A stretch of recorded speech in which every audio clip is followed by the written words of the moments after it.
नमस्ते विद्यार्थियों, आपकी हिंदी अध्यापिका मैं किरण परियार आप सबका हार्दिक स्वागत करती हूँ। आज के इस पाठ को शुरू करने से पहले मैं आपसे कुछ प्रश्न पूछना चाहूँगी। प्रस्तुत चित्र में आपको कौन सा दृश्य नजर आ रहा है?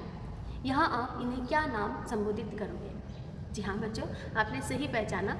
यहाँ पर दो तरह के लोग हैं, एक है हिंदू और दूसरा है मुस्लिम। हम यहाँ कह सकते हैं कि ये दोनों जाति है, दो अलग अलग जाति है। अगर हम आज के समय में देखें तो हमारे प्रदेश के हिसाब से क्या हो सकता है, एक हो सकता है पाकिस्तान और दूसरा हो सकता है हिंदुस्तान। इन दोनों में यहाँ पर कैसा भाव प्रकट हो रहा है? आपस में प्रेम, स्नेह, लगाव, एक दूसरे के अच्छे दोस्त की तरह है। तो हम कह सकते हैं इनमें एकता की भावना है, इनमें प्रेम और सद्भावना है। आज जो हम पाठ पढ़ रहे हैं वो इसी जाति के भेदभाव को दूर करने की बात है, यानी इनकी परस्पर एकता की भाव को प्रकट किया गया है। कैसे पाकिस्तान या मुस्लिम लोगों के मन में हिंदुओं के प्रति भावना उत्पन्न हुई, कैसे वो एक दूसरे के साथ वैर भाव रखते हैं। उनके बीच में हम ये नहीं कह सकते हैं कि सभी मुस्लिम या सभी हिंदू के मन में एक ही भावना है। जी नहीं बच्चों, इनके मन में भी एक दूसरे के प्रति प्रेम, लगाव, स्नेह होता है। अगर हम उनके प्रति अच्छा भाव रखेंगे तो वो हमारी भावनाओं को समझते हुए आपस में प्रेम और सद्भावना की ओर बढ़ जाएंगे। यानी ये कहानी जो है वो प्रेम और लगाव की कहानी है। कैसे हम अपनी स्वार्थ भाव से एक दूसरे की मदद करने के लिए उतारू हो जाते हैं। तो चलिए शुरू करते हैं आपकी पाठ्य पुस्तक संचयन का, यानी संचयन भाग 1 का अध्याय, जो कि है पाठ 5 से लिया है, हामिद खां। इसके लेखक हैं एस.के. पोटेटकार्ट। एस.के. पोटेटकार्ट जो कहानीकार हैं और बहुत अच्छे विषय को लेकर कहानियाँ लिखते हैं। कहने का अर्थ ये सद्भावना, प्रेम, भाईचारे को अलग अलग विषय के माध्यम से प्रस्तुत करते हैं, जो कि बहुत ही रोचक ढंग से सामने आती है। एस.के. पोटेटकार्ट का जन्म जो हुआ है वो है 14 मार्च 1913 को। आज हम इस कहानी को शुरू करने से पहले भाग 1 में ही हम देखते हैं लेखक परिचय, उसके बाद में कहानी का विस्तार पढ़ेंगे। लेखक जो एस.के. पोटेटकार्ट हैं, उनका जन्म हमने देखा 1913 में हुआ था और उनका निधन 1982 में हुआ है। ये मलयालम के प्रसिद्ध कथाकार एस.के. पोटेटकार्ट का पूरा नाम जो है शंकरन कुट्टी पोटेटकार्ट था। इनका जन्म केरल के कोषिकोड यानी कालीकट में हुआ था। इंटरमीडिएट की पढ़ाई पूरी करके वे साहित्यिक सृजन में लग गए। हम बात कर रहे हैं लेखक की, जो कि भारत में ही इनका जन्म हुआ है, मलयालम, जो कि चेन्नई के पास में पड़ता है। अब हम देख रहे हैं पोटेटकार्ट की कहानियों में किसान मजदूरों की आह और वेदना का सजीव चित्रण हुआ है।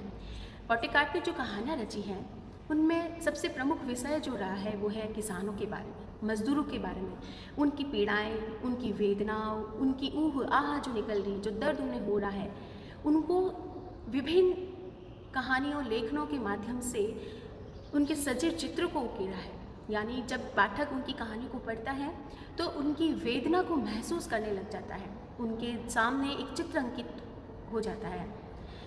लेखक ने जाति, धर्म और संप्रदाय से परे मानवीय सौहार्द को उभारने में पूरी सहायता मिल गई है। यानी लेखक ने कौन कौन से विषय को लिया है? जाति, धर्म और संप्रदाय। इन तीनों के बारे में हम मनुष्य के मन में एक भावना उत्पन्न होती है, सौहार्द की भावना। यानी हम एक दूसरे की जाति के प्रति प्रेम रखें, सद्भावना रखें, हमें धार्मिक रूप से कोई प्रकार का भेदभाव न रखें, सांप्रदायिक एकता रखें। तो इस प्रकार से हमारा जो हृदय है वो अच्छे से प्रेम पूर्वक बना रहेगा, हमारे मन में सौहार्द उत्पन्न होगा, तभी हमें अपने जीवन की सफलता को हासिल करने का मौका मिलेगा। उनकी कहानियों से विश्व बंधुत्व और भाईचारे का संदेश मिलता है, ये सबसे प्रमुख है। विश्व बंधुत्व यानी संपूर्ण मानव जाति को एक करने का भाव हम देखते हैं, यानी भाईचारे को बनाए रखने में एकता का संदेश इन कहानियों में देख सकते हैं। कथाकार पोटेटकार्ट को साहित्य अकादमी और ज्ञानपीठ पुरस्कार से भी सम्मानित किया गया था, जो कि हमने देखा है कि एक पुरस्कार का नाम है ज्ञानपीठ और साहित्यिक अकादमी। ये ऐसे पुरस्कार हैं जिनको हम बहुत मेहनत के बाद प्राप्त करते हैं। इनकी कहानियों का विश्व की अनेक भाषाओं में अनुवाद हुआ है, जो इन्होंने कहानियाँ रची हैं वो विश्व की अलग अलग जगह, अलग अलग प्रांत, प्रदेश, देशों में उनकी भाषा के अनुसार वहाँ पर उनका अनुवाद हुआ है, ट्रांसलेशन हुआ है। उनकी प्रमुख कृतियाँ जो हैं वो है प्रेम शिशु, विषकन्या, मुडुपडम। इसके साथ ही उनकी और रचनाएं देख सकते हैं जिनमें है चंद्रकांतम, नादान प्रेमम, मणि मल्लिका। अब बात करते हैं इस कहानी से संबंधित। इस कहानी का शीर्षक है हामिद खां। हामिद खां जो है, अब इस कहानी के शीर्षक को लिखने वाले जो कथाकार है वो है S.K. पोर्टिकाट, ठीक है। तो जो कि दक्षिण भारत के मलयालम भाषा के प्रसिद्ध रहे हैं। दक्षिण भारत, ठीक है, कहाँ आया है? भारत के दक्षिण क्षेत्र में आया है, मलयालम भाषा के प्रसिद्ध है, ठीक है। इनकी कहानियों में जाति और धर्म से परे प्रेम और भाईचारे का संदेश मिलता है। हामिद खां एक ऐसी ही कहानी है जो सांप्रदायिक झगड़ों को भुलाकर आपसी स्नेह और सद्भाव का संचार करना इस कहानी का प्रमुख उद्देश्य रहा है। इस कहानी के नायक कह लो जो कि है हामिद खां। इस कहानी में हामिद खां एक बावर्ची का किरदार निभाते हैं। ये कहानी सच्ची घटना से संबंधित है। हामिद खां जो है वो मुस्लिम है और वो तक्षशिला के रहने वाले हैं। तक्षशिला पाकिस्तान में आया है। ये ऐसा स्थान है जो इलाहाबाद के पश्चिमोत्तर में लगभग 30 किलोमीटर पर पंजाब प्रांत में स्थित है। यह भारत का प्राचीन और महत्वपूर्ण शिक्षा केंद्र रहा है। विश्व का सबसे पुराना विश्वविद्यालय माना गया है। बहुत सी पौराणिक और ऐतिहासिक घटनाओं में इसका नाम सर्वोच्च स्थान पर लिया जाता है। हिंदुओं और बौद्धों में इस स्थान को बहुत आदर दिया गया है। जो हमारी भारतीय संस्कृति में 4 वेद हैं और जो कलाएं हैं 18 कलाएं, ये सभी के शिक्षण के साथ साथ यहाँ पर कानून, औषधि, युद्ध कलाओं का भी ज्ञान करवाया जाता है। इसके अतिरिक्त यहाँ पर धनुष विद्या, शिकार, महावत कला आदि से संबंधित बहुत से अन्य कौशल भी सिखाए जाते हैं। ये विश्वविद्यालय है, यहाँ पर इन सभी तरह के विषय की कलाओं को शिक्षा के रूप में सिखाया जाता है, शिक्षित करवाया जाता है। आज भी दुनिया भर में लोग पर्यटन के लिए यहाँ पर आते हैं। यूनेस्को द्वारा तक्षशिला के 18 स्थानों को विश्व विरासत में रखा गया है। यहाँ तक्षशिला के जो 18 स्थान हैं उन्हें विश्व के तौर पर विरासत में रखा गया है। तो हम यहाँ पर कह सकते हैं ये विश्वविद्यालय है। अब इस कहानी की बात करें तो इस कहानी में जो हामिद खां है वो यहाँ के रहने वाले हैं। ये उस समय की बात है जो कि बहुत पुराने समय है। वहाँ पर लेखक ये घटना का जब वर्णन करता है उसे 2 साल पहले की घटना का वर्णन कर रहा है। आप अपनी पाठ्य पुस्तक को अब साथ में रख सकते हैं जो कि संचयन है, उसके पृष्ठ संख्या 35 से 39 को हम पढ़ेंगे। आज के इस भाग में हम पढ़ रहे हैं मुख्य बिंदु को, जिसमें हम देखेंगे लेखक का तक्षशिला जाना। लेखक तक्षशिला कैसे जाता है, वहाँ क्या देखता है, कैसे वो गांव में पहुँच जाता है और उस गांव की क्या हालत होती है, उसका वर्णन हम देखेंगे। उसके बाद कहानी बढ़ती है। हामिद खां की दुकान पर लेखक एंट्री करता है, पहुँचता है, वहाँ का दृश्य, वहाँ के लोग, वहाँ की बातें। उसके बाद लेखक का हामिद खां से जो परिचय होता है, उससे जो सीखने को उसे मिलता है, वो सभी इस कहानी में हम देखेंगे। अंत में हम देखेंगे कि लेखक ईश्वर से उस हामिद खां की मुलाकात करने के बाद उस दृश्य को याद करता है, उस अपने पास्ट को याद करते हुए उससे, ईश्वर से उसकी प्रार्थना करता है कि उसे सलामत रखे, खुश रखे, क्योंकि बाद में उसकी लेखक से कोई मुलाकात नहीं होती। वो एक ही दिन का दृश्य है, एक ही दिन की कहानी है जो कि हम इसे पढ़ते हैं। हामिद खां जिसके लेखक है S.K. पोर्टिकाट। तक्षशिला पाकिस्तान में आग जली। यहाँ देखिए ये जो लाइन लिखी है ये समाचार पत्र में हेडलाइन छपी है। अब यहाँ पर लेखक समाचार पत्र पढ़ रहा है।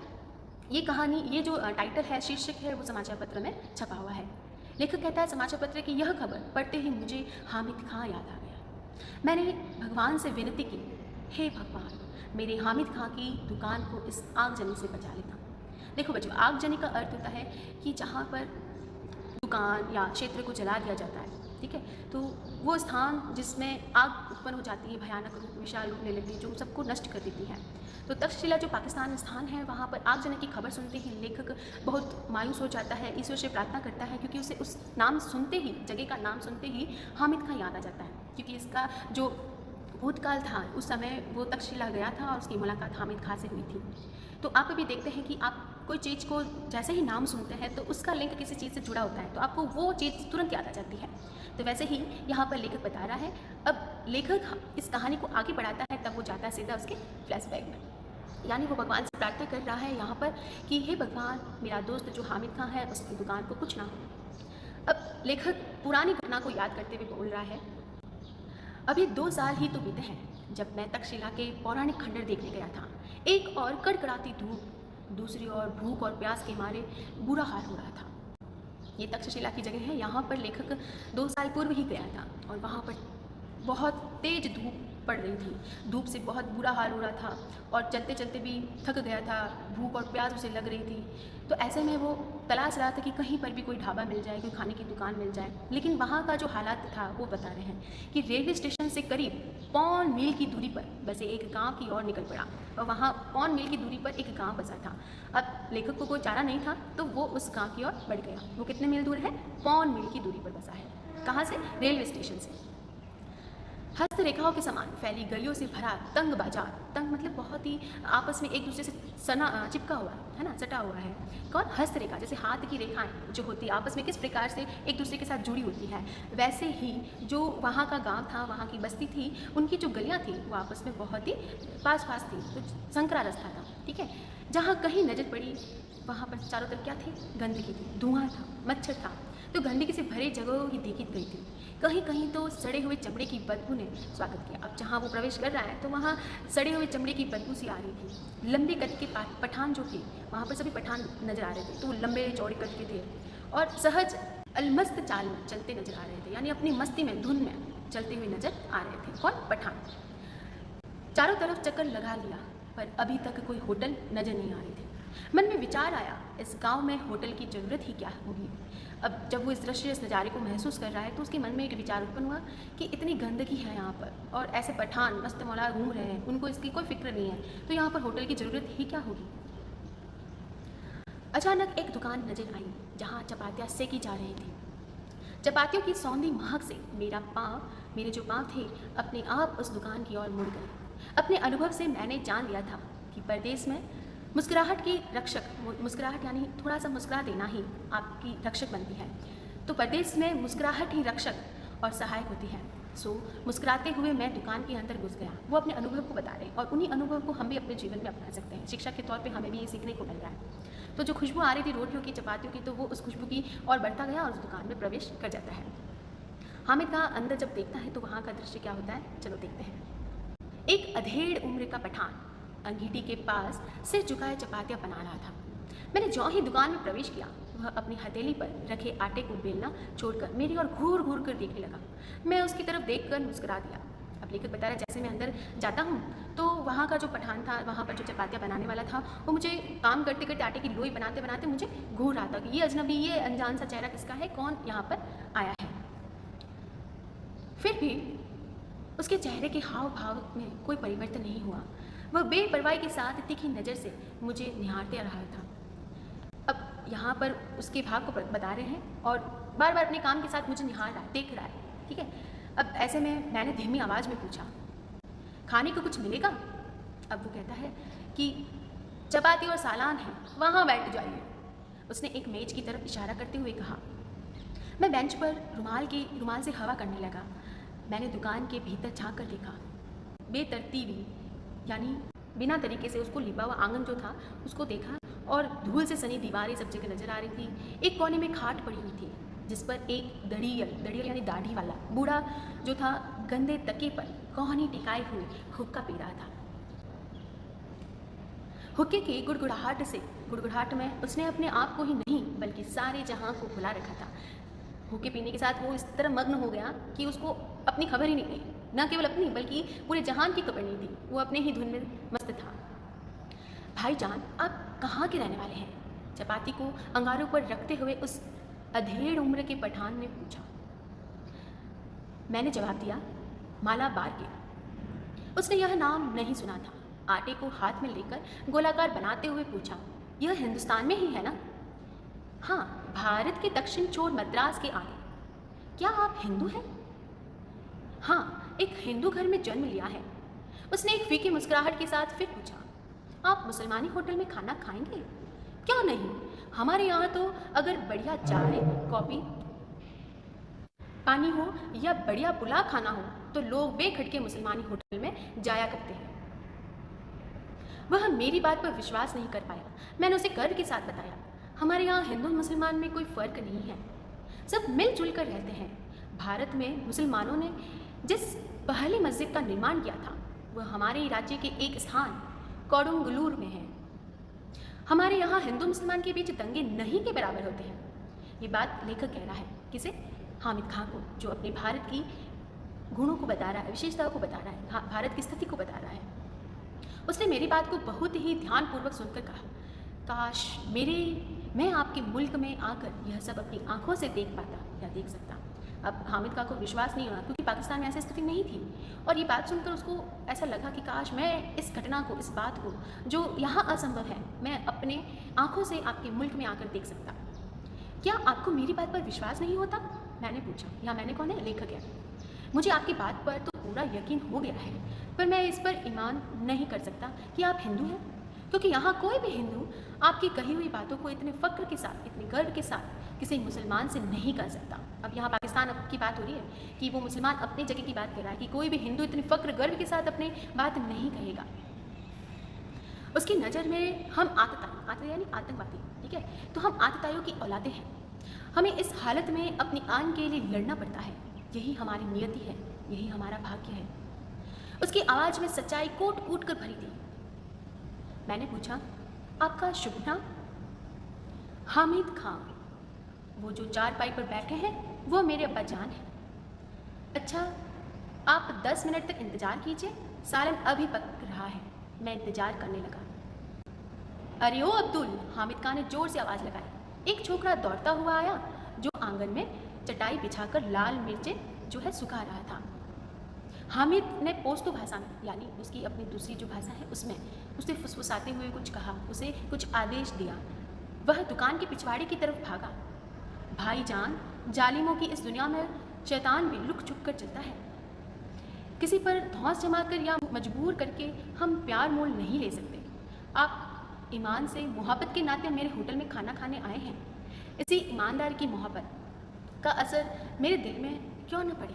अगर हिंदू और मुसलमान ईमान से आपस में मोहब्बत करते तो कितना अच्छा होता। धीमे स्वर में बोलते हुए वह अंगीठी से आखिरी चपाती उतार कर खड़ा हो गया। जो छोकरा पिछवाड़े की तरफ गया था उसने एक थाली में चावल लेकर सामने रख दिया। हामिद खान ने 3-4 चपाती उसमें रख दी, फिर लोहे की तस्करी में सालन परोसा। छोकरा साफ पानी में भरा एक कटोरा मेज पर रखकर चला गया। मैंने बड़े चाव से भरपेट खाना खाया, जी भरकर। कितने पैसे हुए? जेब में हाथ डालते हुए मैंने हामिद खान से पूछा। मुस्कुराते हुए हामिद खान ने हाथ पकड़ लिया और बोला, भाईजान माफ़ कीजिएगा, पैसा नहीं लूँगा, आप मेरे मेहमान हैं। मेहमान नवाजी की बात अलग है। एक दुकानदार के नाते आपको खाने के पैसे लेने पड़ेंगे, आपको मेरी मोहब्बत की कसम। 1 रुपये के नोट को मैंने हामिद खां की ओर बढ़ाया। वह सकुचा रहा था। उसने 1 रुपया लेकर फिर मेरे हाथ में रख दिया। भाईजान, मैंने खाने के पैसे आपसे ले लिए हैं, मगर मैं चाहता हूँ कि यह आप ही के हाथों में रहे। आप जब पहुँचे तो किसी मुसलमानी होटल में जाकर इस पैसे के पुलाव खाइए और तक्षशिला के भाईजान को याद करें। यानी भाईजान जो हामिद खां है वो कहता है कि इस दुकानदार के नाते अगर आप इतना कहते हैं तो मैं आपसे पैसे ले लेता हूँ। उसने पैसे लिए लेकिन वापस कर दिए, और वापस किस वजह से किए कि वो ये कहते हुए करता है कि मैं चाहता हूँ कि जब आप अपने मुल्क में जाएं तो वहाँ पर किसी मुसलमानी होटल में खाइएगा, वहाँ पर अगर आप पुलाव लेते हैं तो उसके पैसे वहाँ पर दे दीजिएगा, और देते हुए आप बस मुझे थोड़ी देर के लिए याद कर लीजिएगा, यानी मुझे अपने स्मरण में रखिएगा। मैं इतना ही चाहता हूँ, और ये उसका प्रेम ही तो है। वहाँ से लौटकर मैं तक्षशिला के खंडर की तरफ चला आया। उसके बाद मैंने फिर कभी हामिद खां को नहीं देखा। वह हामिद खां की जो आवाज़ थी, उसके साथ बिताए जो क्षण थे, वो उसे आज भी याद है। उसकी वह मुस्कान आज भी लेखक के दिल में बसी है। तक्षशिला के सांप्रदायिक दंगों की चिंगारियों की आग से हामिद और उसकी वह दुकान, जिसने मुझे भूखे को, यानी उस समय कैसी कंडीशन में वो वहाँ पहुँचा था, कैसे भूख से तड़प रहा था, प्यास से तड़प रहा था, धूप थी, भरी दोपहरी में उसको खाना खिलाया, छाँव दी, और उसकी जो इच्छा थी, क्षुधा थी, उसको कैसे तृप्त किया, संतुष्ट किया। अब वो उसको बस अपनी स्मृति में याद करता है और ईश्वर से प्रार्थना करता है कि अब उसे सलामत रखे, उसकी दुकान को बचाए रखे। तो लेखक कहता है, मैं यही प्रार्थना अब भी कर रहा हूँ। हे भगवान, मेरा दोस्त हामिद और उसकी दुकान को कुछ ना हो। बच्चों, ये थी कहानी हामिद खां। उम्मीद है बच्चों आपको ये कहानी अच्छे से समझ आई है। आप इसे एक बार अपनी पाठ्य पुस्तक से जरूर पढ़िएगा ताकि आपको इसमें से कोई भी प्रकार की समस्या ना हो पाए। जो यहाँ पर शब्दार्थ दिख रहे हैं इन्हें आप अपनी पाठ्य पुस्तक में लिख लीजिएगा और प्रश्न उत्तर को ध्यानपूर्वक सफाई से सुंदर लेख के माध्यम से इसे अपनी अभ्यास पुस्तिका में लिखें ताकि आपको वर्तनी ज्ञान के साथ साथ लेखन ज्ञान भी हो सके। फिर मिलते हैं बच्चों अगली वीडियो में। तब तक खुश रहें, स्वस्थ रहें, मस्त रहें। धन्यवाद।